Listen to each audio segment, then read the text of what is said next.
أعوذ بالله من الشيطان الرجيم. بسم الله الرحمن الرحيم. الحمد لله بنعمة الإسلام. الحمد لله الذي ملك الملك وملك الملوك، تؤتي الملك من تشاء وتعز من تشاء وتذل من تشاء، بيدك الخير إنك على كل شيء قدير. وأشهد أن لا إله إلا الله، وأشهد أن سيدنا وحبيبنا وعظيمنا وقائدنا ومعلمنا محمد صلى الله عليه وسلم. اللهم صل وسلم على سيدنا محمد في الأولين، وأسلم على سيدنا محمد في النبيين، وأسلم على سيدنا محمد في الآخرين، وأسلم على سيدنا محمد في الملأ الأعلى إلى يوم الدين. إذا المرء لم يلبس ثيابا من التقى تقرب عريانا ولو كان كاسيا. معاشر المؤمنين والمسلمين، أوصيكم ونفس بتقوى الله تعالى وطاعته. قال سبحانه وتعالى: إن للمتقين مفازا حدائق وأعناب إلى آخر الآية. Ama baada, ndugu zangu watukufu wa Kiislamu wa eneo hili na mji huu wa Busia na Mbale, tunabudi kumshukuru Allah subhanahu wa ta'ala kwa neema nyingi na fadhila nyingi na upendo mwingi kwetu sisi wanadamu, ikiwa neema kubwa kabisa ya Allah subhanahu wa ta'ala ni wewe kwa kujalia kupata nuru na kupata haki na dini ya kweli ya Uislamu, ambapo kwamba Mwenyezi Mungu subhanahu wa ta'ala anadhibitisha akisema, inna dina inda Allahi al-Islam. Hakuna dini Mwenyezi Mungu subhanahu wa ta'ala ataikubali siku ya Kiyama isipokuwa dini hii ya Uislamu. Na Mtume Muhammad sallallahu alaihi wasallam akasema, yoyote aliyetamka la ilaha illa Allah dakhala aljanna, ataingia peponi. Yoyote aliyetamka kalima hii basi ataingizwa janna. Hii neema kubwa ya mwanadamu kuwa Muislamu. Ikiwa neema ni nyingi, ndugu zangu watukufu wa Kiislamu, na kulingana na muda hatuwezi kuelezea neema zote za Allah subhanahu wa ta'ala, ni nyingi ndugu zangu. Ikiwa pia neema nyingine kuamka asubuhi, kwa sababu napolala ndugu yangu, unaambiwa an-nawmu nisful maut, usingizi nusu ya kifo. Umelala lakini haujitambui. Mwenyezi Mungu subhanahu wa ta'ala amekulinda wewe. Usiku kuna wadudu wakitembea usiku, kuna mende, kuna nyoka, kuna hili na hili, wadudu ni wengi. Umelala, matundu yako yote yako wazi, pua iko wazi, masikio iko wazi. Pengine angeingia mende kwenye pua, usingeamka tena, ungefariki. Au angeingia lizard mjusi kwenye pua, usingeamka. Kwenye sikio usingeamka. Lakini Mwenyezi Mungu subhanahu wa ta'ala amekulinda. Na muumini wa kweli kabla hajalala lazima aweke ulinzi, na ulinzi wake ni yeye na Allah subhanahu wa ta'ala. Ndio tunafunzwa dua madrasa, Allahumma biismika amutu wa ahya, na baada ya hapo kutamka shahada ashhadu an la ilaha illa. Endapo kama roho yako itorudi, basi utakuwa umekufa na kalima ya la ilaha illa Allah. Kwa hiyo neema na fadhila kubwa. Wengine kwa hospitalini wamelazwa, lakini wewe uko hai, na Mwenyezi Mungu subhanahu wa ta'ala lengo kukuweka wewe hai nini? Ni pale aliposema Mwenyezi Mungu subhanahu wa ta'ala, wama khalaqtul jinna wal ins illa liya'budun.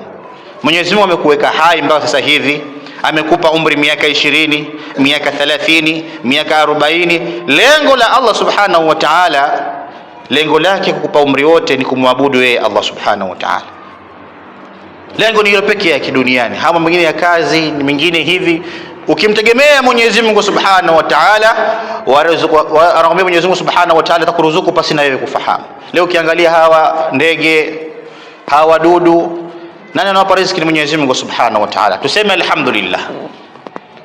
Tumtakie rehema na amani kiongozi wa umma huu, mwalimu wetu na kiongozi wetu na role model wetu, na si mwingine ni kipenzi cha Allah subhanahu wa ta'ala, Mtume Muhammad sallallahu alaihi wasallam. ambaye mtume huyu amefanya kazi kubwa kwetu na upendo mkubwa kwetu kushinda baba yako, kushinda mama yako, kushinda mke wako, kushinda yote vile. Ni nani anaweza fariki akakulilia wewe ambaye hakufahamu? Isipokuwa ukikata roho unafikiria duka lako hardware, unafikiria wholesale, unafikiria nani? Unafikiria mke wako, unafikiria watoto wako. Lakini Mtume Muhammad sallallahu alaihi wasallam anasema ni kipenzi chetu ni yule ambaye kwamba ana mtoto wake Fatima, kipenzi chake. Lakini Mtume Muhammad sallallahu alaihi wasallam anafariki, anakata roho akisema nini? Ummati ummati ummati, ummati wangu, ambao ummati wake ndio sisi. Ummati wake nani? Ni wewe Mjaluo. Ummati nani? Ni wewe Mkikuyu. Ummati nani? Ni wewe ambaye sio Mwarabu. Hakuna ubora kwa Mwarabu na asiyekuwa Mwarabu isipokuwa kwa takwa. Ukiwa mcha Mungu mbele ya Allah subhanahu wa ta'ala, wewe ni mbora. Ndio Mtume Muhammad sallallahu alaihi wasallam, ndio Mwenyezi Mungu akamsifia katika Qur'an akasema, wama arsalnaka illa rahmatan lil alamin. Mtume Muhammad ni rahma kwa kila mmoja, kwa Waislamu, kwa Wakristo, kwa wasiokuwa na dini. Mtume Muhammad sallallahu alaihi wasallam. Kwa hiyo yote ambaye kwamba atasikia jina la Mtume Muhammad sallallahu alaihi wasallam asimswalie na kumtakia rehma, basi ni kama maiti, ni mfu asijitambua. Na yoyote ambaye kwamba atapenda mali, atampenda mtoto wake kushinda Mtume Muhammad sallallahu alaihi wasallam, yeye ni kama marehemu, alijitambua tu. Kwa hiyo rehma na amani zimfikie kiongozi wa umma huu Mtume Muhammad sallallahu alaihi wasallam. Ndugu zangu tukufu wa Kiislamu, mada nitakayozungumzia leo ni wengi miongoni wetu kujisahau. Ni wengi katika miongoni wetu ambao kwamba wamechukulia Uislamu ni kama dini ya mchezo. Na hutuba inasema thamani ya Uislamu. Hata Sheikh akizungumza baadhi ya vitu ikiambatana na Uislamu, thamani ya Uislamu. Yaweza ikawa ni msomi, umesoma, unajua Uislamu, lakini dini hii ya Allah subhanahu wa ta'ala, thamani ya Uislamu mojawapo ni pale aliposema fadhakir fa inna dhikra tanfa'ul mu'minin. Tukumbushaneni. Thamani ya Uislamu ni pale ambapo kila wakati unakuwa unakumbushwa, kila wakati unakumbushwa, kwa sababu wasumbil insani bin nisyan, mwanadamu ameitwa insan kwa sababu wa wingi wa kusahau, mtu kusahau kila saa. Ndio tukwambia fadhakir, tukumbushane. Sio kwamba unaelimishwa, sio kwamba unafundishwa. Naweza zungumza mimi ambaye nazungumza hapa, yaweza ikawa ni mdogo kiilmu, mdogo kifikra, wewe unaikao unanisikiza pengine ni shekhe, ni daktari, ni al-allama. Lakini Mwenyezi Mungu Subhanahu wa Ta'ala anambia fadhakir, yaweza ikawa ni msomi, lakini lazima tukumbushane. Mnapokumbushana pale, panaweza katokea mmoja wenu alikuwa ni mtu ambaye kwamba ameangamia, yuko katika njia sio, lakini akarudi kwenye line. Ndio fadhakir fa inna dhikra tanfa'u. Tukumbushaneni ndugu zangu watukufu wa Kiislamu. Thamani ya Uislamu mojawapo ndio hiyo, kukumbushana, kulanganiana, kuelimishana, ndio mojawapo ya thamani ya dini ya Uislamu. Thamani ya dini ya Uislamu haijamweka kuwa Mwarabu kwamba ni mbora, kwa sababu Uislamu kila kitu ni Kiarabu. Qur'ani ni Kiarabu, swala ni Kiarabu, lakini Uislamu haujamfeva Mwarabu kwamba yeye ni bora. Amemfeva nani? Aliposema Mwenyezi Mungu Subhanahu wa Ta'ala katika aya hii, inna khalaqnakum min dhakarin wa untha waja'alnakum shu'uban wa qabaila ta'arafu inna akramakum indallahi atqakum. Uislamu hujamuofa Mwarabu, hujamuofa mtu mweupe. Wengi wanasema kuna wengine fikra zao Uislamu ni dini ya Waarabu, Uislamu ni dini ya watu kutoka Saudia. La, Mwenyezi Mungu anadhibitisha hapa, anatuambia ametuumba jinsia mbili, wa kike na wa kiume. Na baada ya kuumba wa kike na wa kiume, na akaumba rangi tofauti tofauti, matabaka tofauti tofauti. Ndio maana utakuta huyu ni mweupe sana, huyu ni mweupe kiasi. Ndio maana hata Mwarabu na Mchina rangi zao ni weupe lakini hazifanani. Mwarabu na Muhindi wote ni weupe lakini hazifanani, ni wote weupe lakini kuna utofauti. Kuna Mjaluo, kuna Mteso, kuna Mluya. Lakini Mwenyezi Mungu Subhanahu wa Ta'ala lengo hasa kuwaumba hawa ni kwa sababu gani? Litaarafu, tupate kufahamiana. Leo hii ukitoka hapa ukaenda zako sijui ni wapi, pengine Marekani, ukaenda Nairobi, ukakuta jamaa anakoroga Kiluya kisawasawa bwana, utasikia raha ukisema kwamba ndugu yangu nishampata. Ukatoka hapo kwa Tanzania ukapata mtu yuwazungumza Kijaluo, utasema alhamdulillah nimepata ndugu yangu. Unasikia raha kwa sababu ushapata ndugu yako. Umeona? Hii ndio thamani ya litaarafu, ili mpate kujuana, kufahamiana. Lakini mbora mbele ya Allah subhanahu wa ta'ala ni nani? Mbora ni nani? Ni yule ambaye kwamba ni mcha Mungu. Mcha Mungu mbele ya Allah ndio mbora. Uislamu haujamfeva mtu. Ukiwa mcha Mungu, basi wewe utakuwa mbora mbele ya Allah subhanahu wa ta'ala. Ni nani yuko tayari kuwa mcha Mungu? Ni nani yuko tayari kuwa mu'min? Angalia, tutaka janna.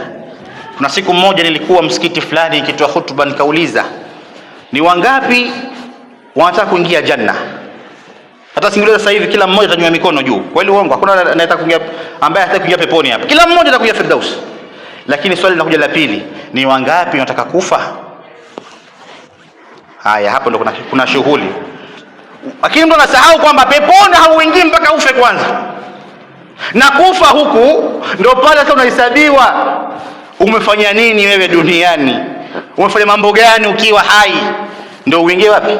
Uingie janna. Kwa hiyo ndugu zangu watukufu, Uislamu huu, thamani ya Uislamu imemtukuza kila mmoja. Ndio maana katika zama za Mtume, Bilal bin Rabah ndiye aliyekuwa muadhin, na si kwamba hakuna wengine ambao walikuwa hawajui kuadhini. Mpaka siku moja Mtume Muhammad sallallahu alaihi wasallam analala, anasikia kwato, anasikia mtu akitembea peponi. Anauliza, nani? Ni Bilal, mtu mweusi.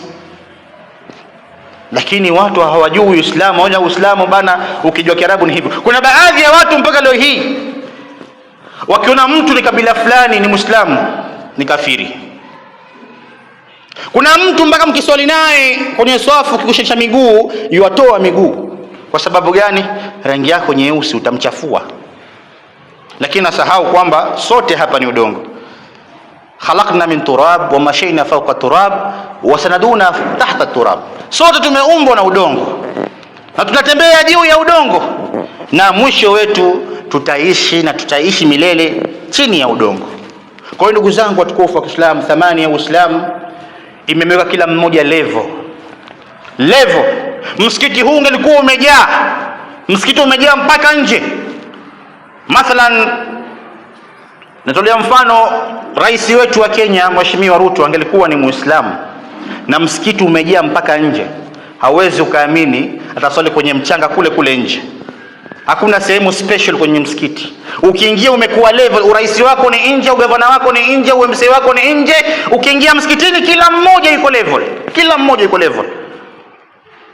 Hata mheshimiwa wetu rais wa Zanzibar Daktari Hussein Mwinyi alifika msikiti siku moja Ijumaa. Msikiti ulikuwa mkubwa. Alichelewa. Aliswali kwenye tiles kwenye jua nje. Uislamu hajawabu wewe tajiri, wewe ni rais, kuja mbele, la, utaswali pale pale. Ndio thamani ya Uislamu, imeweka kila mmoja level. Sasa wewe wajiita Muislamu, ukishikatama Uislamu ni wa huyu Uislamu, la ndugu zangu. Uislamu, thamani ya Uislamu nyingine ni huruma. Kama Mtume Muhammad sallallahu alaihi wasallam, ma arsalnaka illa rahmatan lil alamin. Muislamu lazima awe na huruma. Leo hata nikija hivi nimesikitika sana ndugu zangu. Tuna magari baadhi ya Waislamu, tunasafiri masafa marefu, na hili jambo nikanuia nikasema nitalizungumzia kwenye mimbar leo hapa. Tunaposafiri, tunapondesha magari zetu, ni gari na pikipiki, kuna wanyama barabarani wakivuka barabara, kuna mbwa, kuna paka. Nikipita hivi, bwana mmoja yuko mbele, nilikuwa kwenye pikipiki, paka alikuwa anavuka. Subhanallah, ule paka alipigwa na gari, alikanyagwa utumbo wote nje. Nashuhudia mbele ya macho yangu hivi. Lakini unajiuliza, huyu paka pengine ametoka na familia nyumbani, ameacha watoto wake, ameenda kutafuta chakula, pengine aje kuwanyonyesha watoto wake. Wewe una gari yako na mgongo kwa ni mnyama, lakini unasahau kwamba ana roho. Sheikh, ni wangapi leo hii mambo barabarani tunaona wakigongwa? Ni mnyama huyu. Wengine wanasema kwamba ni nuksi, ni jini, unagonga. Huyo mbwa ana familia, ameacha watoto wake, unamsubiria mama yake aje awanyonyeshe. Uislamu, kuna mama aliingia janna kwa kumfadhili mbwa tu, kumpa maji mbwa. Leo hii wewe ni paka, unamuona ushampiga jiwe kisa ameiba nyama, kisa amechukua kitu fulani. Uislamu haujafunza hivyo. Kila kitu cha Uislamu ina utaratibu wake na mipaka yake. Ukiwa Muislamu sema alhamdulillah, shukuru Mwenyezi Mungu Subhanahu wa Ta'ala. Lakini baadhi ya Uislamu leo hii hatuko tayari kujigamba na kujifakharisha na Uislamu. Leo kuna baadhi ya watu tukiingia TikTok ni Muislamu, ushangaa mtu anajiita Bosco, mtu anajiita Dragon, mpaka wengine kabisa wamejiita majina ya mpira, Messi. Mtu anaitwa Messi hasa, na yeye kwa jina lake zuri Muhammad ni Yusuf, amechukua jina la mtu mwingine amejipachika. Inna lillahi wa inna ilaihi rajiun. Ndio maana Uislamu, thamani ya Uislamu kiangalia kila sehemu ni kuwa karibu na Allah, kuwa karibu na Mwenyezi Mungu. Subhi, dhuhuri, yani kila wakati ni ibada, ni ibada, ni ibada. Hii yote ni thamani ya Uislamu. Leo angalia msikiti leo, watu ni wachache, lakini tungesema leo shekhe, ninakuja na mheshimiwa fulani leo hapa, ni Odanga sio ni nani, tunakuja kugawa mchele hapa na kuku au na ng'ombe. Subhanallah, msikiti usingetosha huo. Lakini Mwenyezi Mungu Subhanahu wa Ta'ala, maneno yake unasikia hayya ala sala, njoo kwenye mafanikio. Wewe ndio uko busy na shughuli zako, uko busy na mambo yako, sio kama hii ya Jumaa. Ya ayyuhalladhina amanu idha nudiya lis-salati min yawmil jum'ah fas'au ila dhikrillahi wa dharu dhalikum khairul lakum in kuntum ta'lamun. Hiyo ni bora. Lakini mtu asubiria mpaka asikie iqama, Allahu akbar, Allahu akbar, mtu anaanza mbio. Ndio muumini huyo, ni shahidi, yani mujahidi huyo. Ulikuwa wapi muda wote? Kwa ndugu zangu watukufu wa Kiislamu, thamani ya Uislamu hujamfeva mtu wa aina yoyote. Tutambue thamani ya Uislamu haujamfeva mtu yoyote. Ukiwa Muislamu jivunie na Uislamu wako, na Uislamu hauwezi kujua thamani ya Uislamu bila kusoma, kwa sababu Mtume Muhammad sallallahu alaihi wasallam anambia talabul ilmi faridatu ala kulli muslim, kutafuta elimu ni lazima juu ya kila Muislamu, wa kike na wa kiume. Lakini Waislamu wengi tumekuwa wavivu wa kusoma, na baada pia ya kusoma Waislamu wengi tumekuwa wavivu wa kulingania. Kwa sababu gani? Sio makosa yao, kwa sababu leo mtu asome madrasa alafu awe ustadhi, asumbuliwe kwa mshahara shilingi 1500 wewe uiombe kila mwisho wa mwezi, au shilingi 200 madrasa uiombe, unasumbua na wazazi.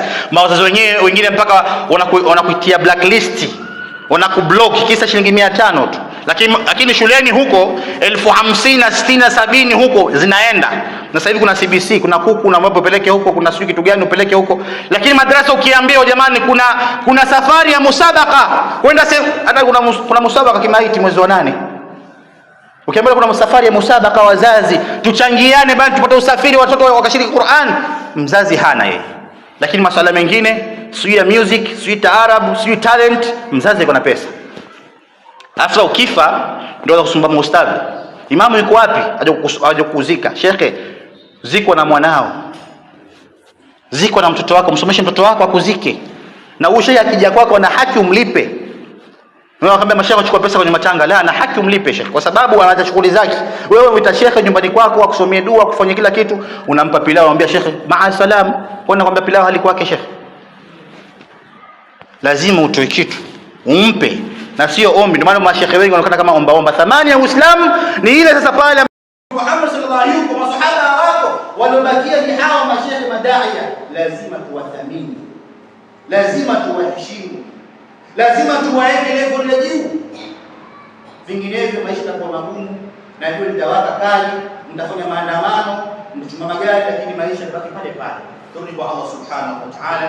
barakallahu bil Qur'anil azim wa nafa'ani wa iyyakum bil hakim. aqulu qawli hadha fastaghfiruhu innahu ghafurur rahim wa huwal barrul karim. Astaghfir